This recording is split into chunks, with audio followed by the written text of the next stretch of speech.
नाज़रीन, सोने की कीमतों के मुतालिक खबर शामिल करते चलें। आलमी मकामी मार्केट्स में आज सोने का रेट क्या था। नाज़रीन, इसी के साथ आपको बताते चलें, अमेरिका, इसराइल, ईरान जंग बंदी जिस तरीके से आपको मालूम है अभी जारी है।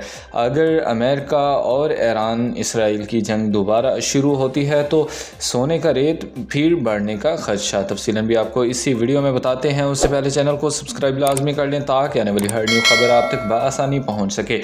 आलमी मकामी गोल्ड मार्केट्स में 2 दिन तेज़ी के बाद सोने की कीमत में फिर बड़ी कमी रिकॉर्ड की गई है। ऑल पाकिस्तान सराफा एसोसिएशन के मुताबिक 24 कैरेट फ़ी तोला सोना 8,900 रुपये सस्ता होकर 4,85,062 रुपये पर आ गया।